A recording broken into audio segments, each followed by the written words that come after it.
All right. Let us. Well, I don't know. It's Friday, and I know a few people are gonna.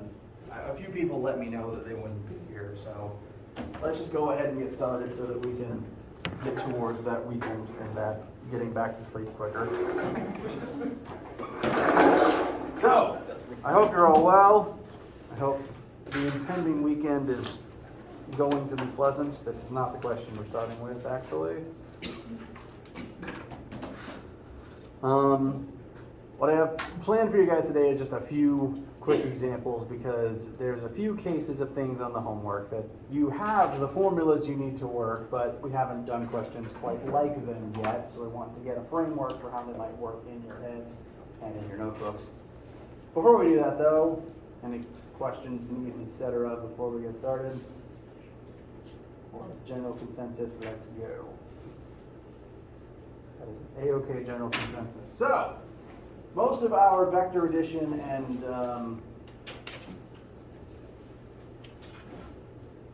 two-D motion prep questions have been about displacement, generally speaking, and this is still displacement, but there's also going to be a case of being specific about adding velocity vectors together, which is slightly harder to picture, but still equally important because you can add any two vectors of the same type together, even if it's hard to visualize. And frankly, any textbook with physics questions that you will ever read will have a boat crossing a river question in it. There will probably be a test question involving boat crossing river, so it is important to get this framework established. So, rowboat crosses a river with a velocity of 3.3 miles per hour at an angle of 62.5 degrees north of west relative to the water. The river is 0.505 miles wide, and the current of the river points east and is flowing, at 1.25 miles per hour.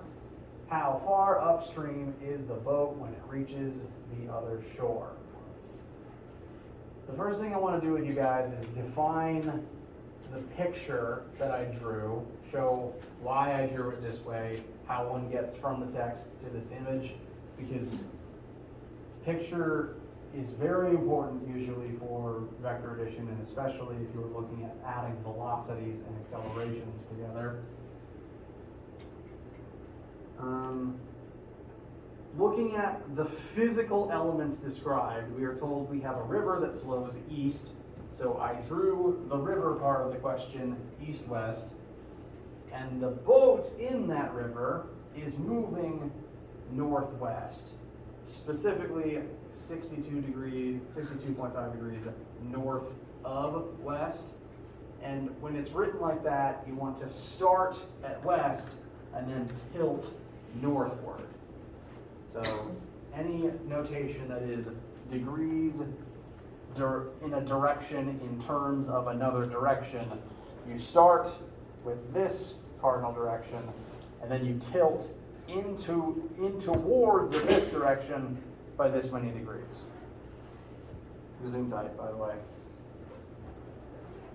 So this boat is moving in the direction we could describe as northwest. We also have the flow of the river, which I've drawn tip to tail with the boat's velocity. And the way this question is set up is ultimately to try to, the boat's trajectory is to try to counteract the flow of the river. Because if you were standing on this side of the river and you wanted to be straight across, if the place you wanted to be was dead across the river, if you just started trudging straight forwards while the river flows east, is this where you're going to end up and moving in a straight line? No, because of vector addition.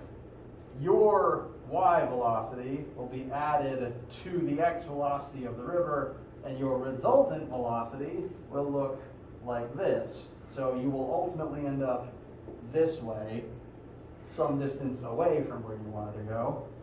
And so this sailor, rowboatist, has tried to account for that by tilting the boat somewhat eastward, such that the x component of this velocity will help cancel out the velocity of the river, attempting to go as straight across as possible. Questions about this setup so far? And so the thing that we are ultimately going to be trying to solve for is delta x. Because if this is where we start, and this is the same x point across the river, we want to know how far along the bank we are going to end up once we hit that shore. And that numerically would be delta x. Any issues with that as our objective? Okay, so we want delta x. We should start listing the other things that we know and don't know. We don't know time yet.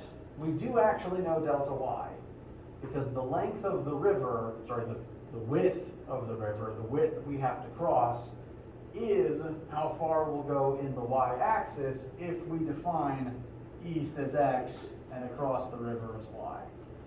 So we do know delta y. We don't technically, we don't technically know VIX or VIY yet, so I'm leaving them blank for now. Lastly, and this might require some thought and some exposition, would the boat be accelerating in this situation once it is in the river moving? No. If we take the flow of the river to be constant and the boat's velocity to be constant, then, well, neither of them are changing, therefore there's no accelerating. So I'm going to go ahead and label both x and y accelerations as 0 for now. Yes? Can we think about it from the perspective of the river is actually the one that's making the boat move in the first place? Or that doesn't make any sense? Well, the river and the boat are both moving. And if the rower wasn't rowing, the boat would just drift that way. Mm-hmm. So it's only the combination of the two that's going to get us to the other side.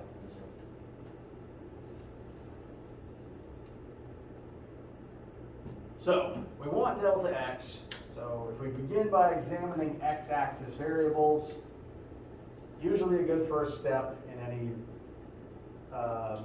question involving displacement is to just start looking at Formula 3, because even if Formula 3 isn't what you need, writing it down and examining it will still start your process, and this formula is very frequently one we're going to be using for the rest of the semester. So I went ahead and set up Formula 3 for the x-axis. We want delta x. We don't officially know VIX yet. We don't officially know time yet. But we do know that since AX is 0, this whole piece is just going to go away. So that's convenient. So according to Formula 3, we're going to need VIX and T to find delta x. We could examine some other formulas. There's Formula 1, which actually wouldn't tell us anything different, because that would also be velocity, time, and delta x. There's also Formula 4, but that won't tell us anything because there's no acceleration in this situation. So this is what we got. We're going to need to find VIX and T. VIX we can absolutely do. Just going to employ a little bit of trig. First, though, I want to talk about T. Since the one distance we know for sure is the distance across the river, and that's sort of the limit, like we're done when we finish crossing the river. The y-axis is what's going to tell us time in this situation. So if we do the same formula with y variables, delta y, which we already know, is equal to VIY times time. So to find time, we need VIY. And we're going to need VIX anyway. So now it's worth looking specifically to find those two things. And since one of our vectors is on an angle, we are going to have to do a little bit of trig to get that answer. So 3.30 will be our hypotenuse. We already have one of our angles known. We are going to want, I have the trig functions written already. Sine of 62.5 will be opposite over hypotenuse, so y over 3.3. Cosine would be adjacent, which is x over the hypotenuse. So cosine of 62.5 is x over 3.3.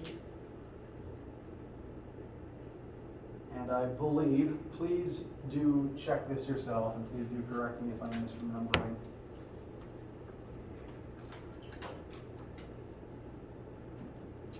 I believe that's 1.52 in the x and 2.93 in the y.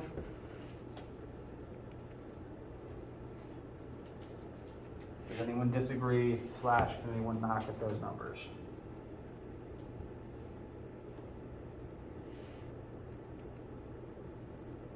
Okay. So, are these VIY and VIX? At least one person shaking their head. Not technically, because even though this is what the boat is doing, the boat is pointed in that direction, this is what the rower is trying to do relative to the water itself is also moving. And so, as a combination relative to the shoreline, which is, again, our frame of reference here, this is not actually going to be our x speed as it relates to moving relative to the shore, because the river is going to carry us that way while the boat tries to go this way.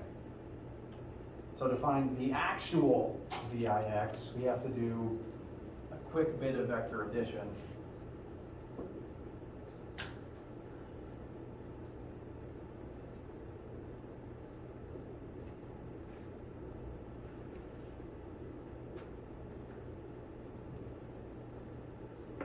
Are we in the clear? Very good. Yes. The two x pieces we're adding work against one another. If we define east as positive, that means west is negative. Our calculator had no way to tell us that negative just from the cosine function, so we have to add that negative ourselves. Now we're good for our addition. This will result in the x piece being a smaller negative number.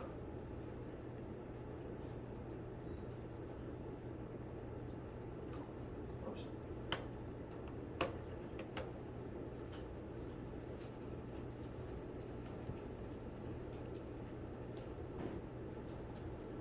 Anyone disagree with these numbers? All right. So, those are what we can now use as VIX and VIY, which means we can consult our two formula 3s for our axes now.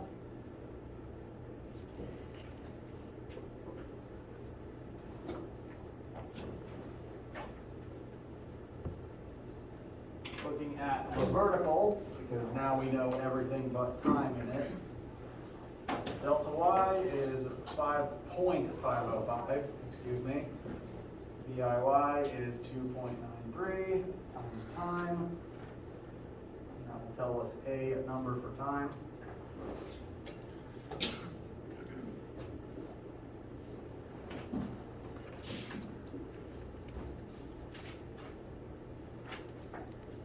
Now this time will be in units of hours, because we've plugged in miles per hour and miles to get that number, which all of our numbers so far have been in miles or miles per hour, so that's fine. It's just worth noting on your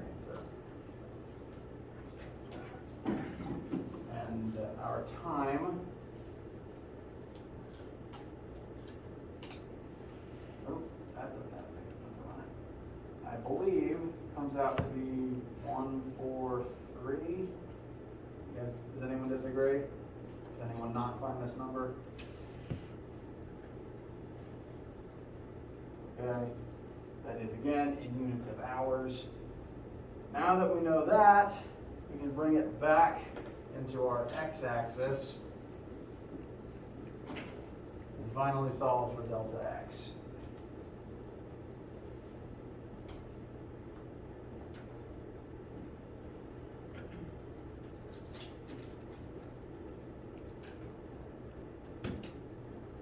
Bless you.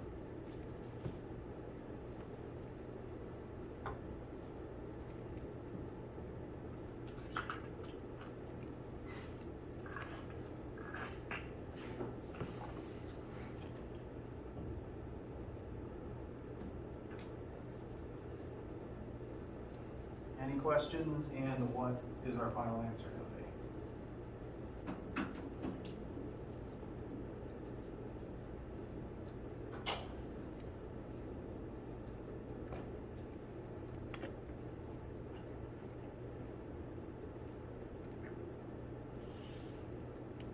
I think this is all we're looking at. Anyone disagree? I'm pulling that from memory. I'm going to check my work real quick. Nope, yeah, I misremembered. It's not 3, it's 7. Got those numbers backwards. Is that better match you guys are getting?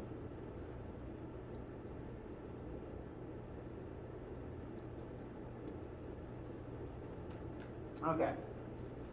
And the negative tells us that that distance is going to be slightly west of where we were pointing.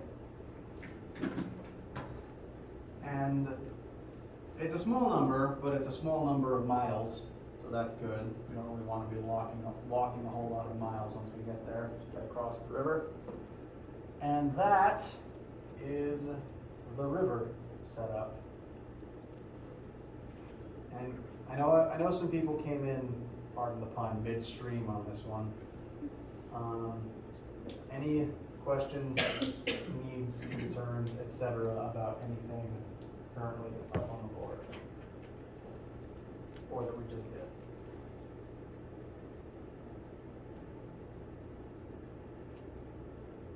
Okay. I am going to leave this up. If some people came in and are probably going to want to copy it down. I'm going to go refill my water, and then we're going to look at one more slightly different case so that it's less foreign when it shows up on your homework. And that should be it for today.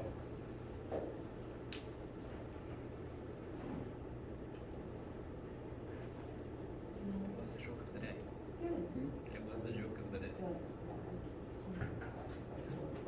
How do you even say it?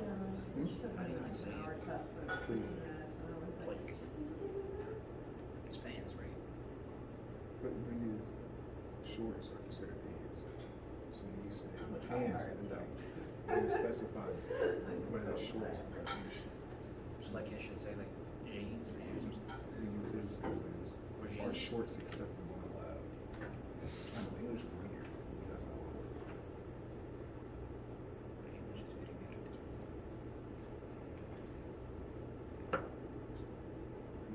I like it. It makes me unique in a different, in a stupid way.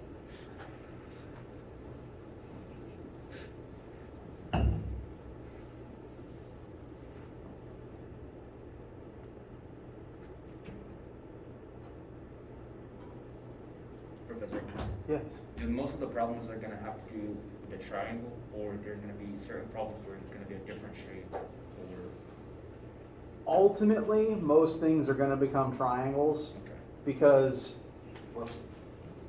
even if you had, like, we're adding a bunch of vectors together, the start to finish is ultimately just going to be one straight line that has an X piece and a Y piece. I can turn anything into one triangle if I try hard enough.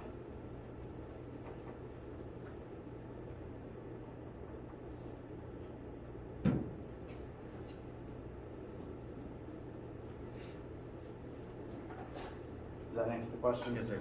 Okay.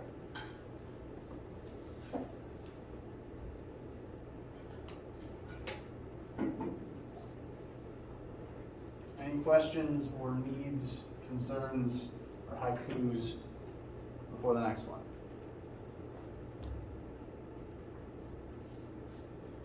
All right. This last one is very similar to what we've seen, less about vector addition and more looking back at projectile motion. There's a homework question that throws a slight loop in things that probably makes things easier, but it's a different setup that I didn't want to throw you off guard. This situation, we are launching a cannonball from a cliff, and this is the type that explodes in midair, exactly 5 seconds after you fire it. It is a projectile, so it doesn't have a rocket engine or anything, but it will go off 5 seconds after being launched. This type of situation does come up in, say, old siege weaponry, but also in the case of, I think most fireworks do have rockets, but the math we're going to be doing in figuring out where it's going to go boom is important if, say, you are putting on a fireworks show and you want to make sure that nothing goes off in the tree line. So, I went ahead and just drew the picture, and in this picture we've got the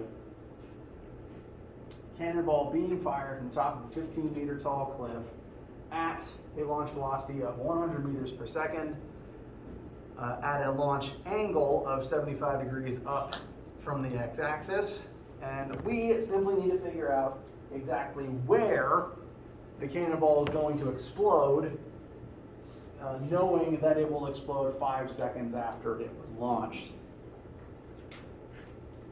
A small wrinkle is we are asked to find our answer in terms of a coordinate system based at the bottom of the cliff.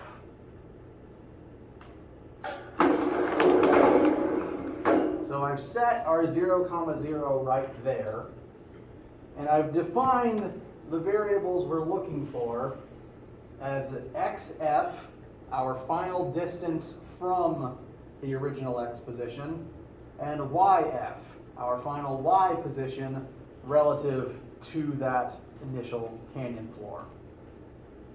So the things we are solving for will be xf and yf. Numbers we are outright stated are time. It will explode after 5 seconds.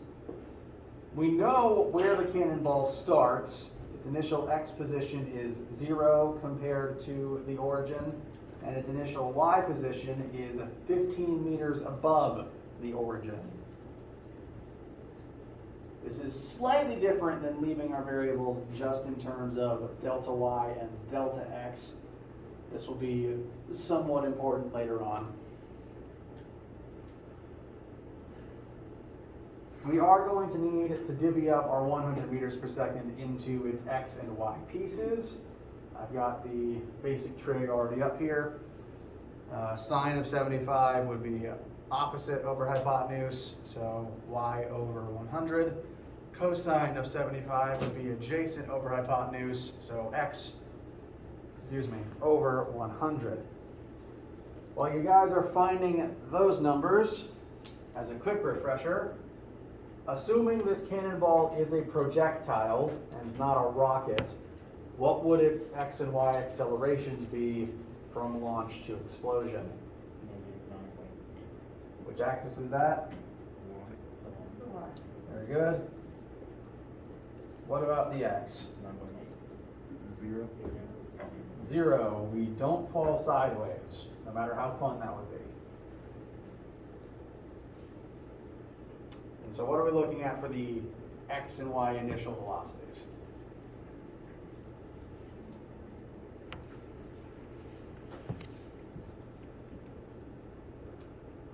I am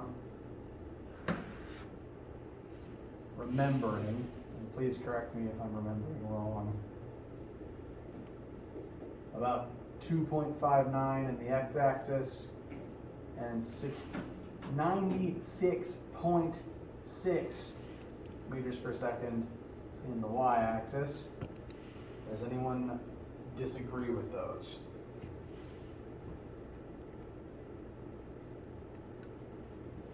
Bless you. Anyone not find those numbers themselves? Is that just from the trig? Yes, just from trig. I can show those steps. VIY would be 100 times sine of 75, which would be 100 times, well, 0.966. And VIX would be 100 times the cosine of 75, which would be 100 times 0.259, if I'm reworking that correctly.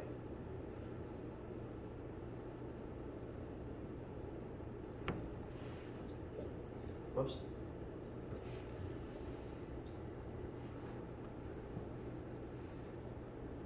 Any issues getting to those numbers? All right. With that, we now have stated pretty much everything in each axis except the final things we're looking for. So let us examine our vertical and horizontal equations, starting with formula 3. Delta x, delta anything, is always final minus initial. And our initial is 0, so noting it this way won't amount to much in terms of the x-axis. It will become relevant later though.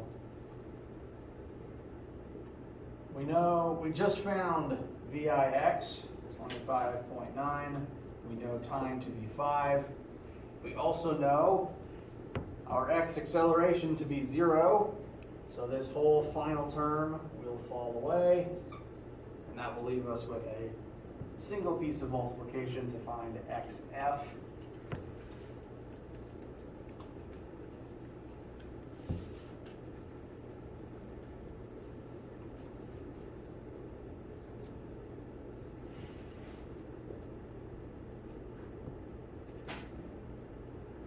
What do we get here? 129.5. Excellent.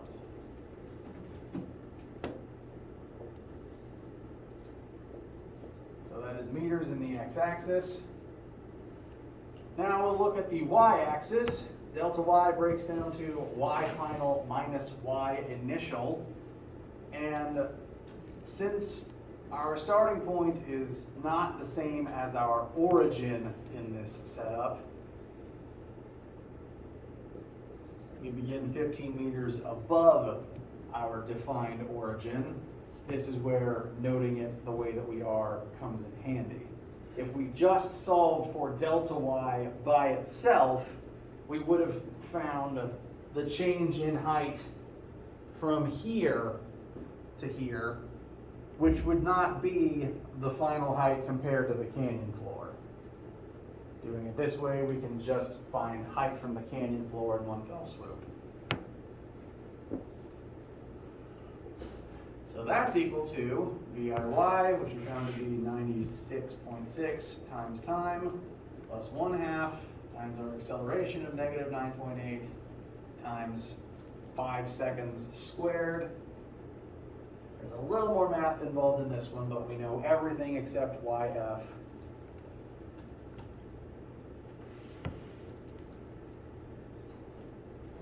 And I'm going to show the next line just so that everyone can make sure they're getting all of their numbers right.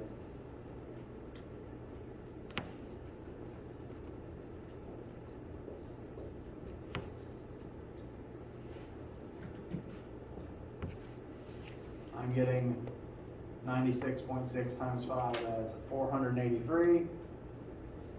1/2 of negative 9.8 times 5 squared, I'm getting as negative 122.5. And then we're going to bring the 15 from the left over to the right as positive 15. Any questions with these numbers? All right, last step is just a wee bit of addition. And I think, please do check this yourself. The final answer comes out to 375 0.5 meters in the y-axis.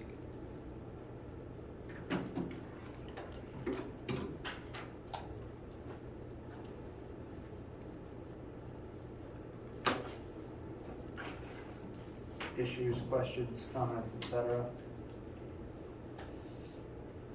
All right. So, to put the answer in the coordinate form we were asked for, we've got 129.5, comma, 375.5, end parentheses, meters. And that is the coordinate location of Kaboom.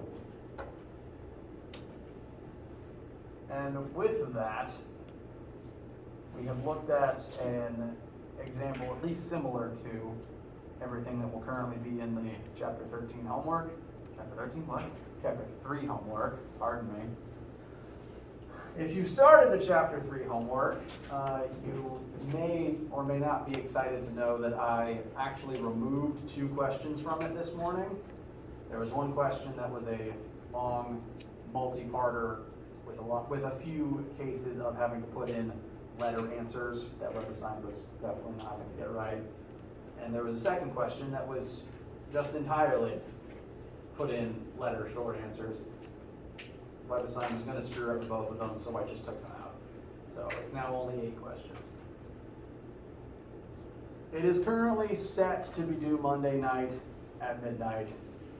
If by that day there's a substantial amount of questions from all of my classes about how to do any of the questions in it, then I might revise that and put it to Wednesday. I'm favoring Wednesday anyway, just to make life simpler for you guys. But we will be moving towards one a week, usually erring on them being due Mondays. So my request for you guys is do please be working on that over the weekend so that if you encounter any issues, we can tackle them together on Monday. If it does end up still being due Monday, it is really rough to start it at 10 p.m., find a question, and then you send me an email and I'm asleep. So for both of our benefits, start it sooner over later. And unless there's anything specific from you guys that you want to talk about or address or discuss, that is all I actually have for you today. You are welcome to stick around to ask specific questions about anything you want, be it about lab or homework or concepts or just any head scratchers you happen to have.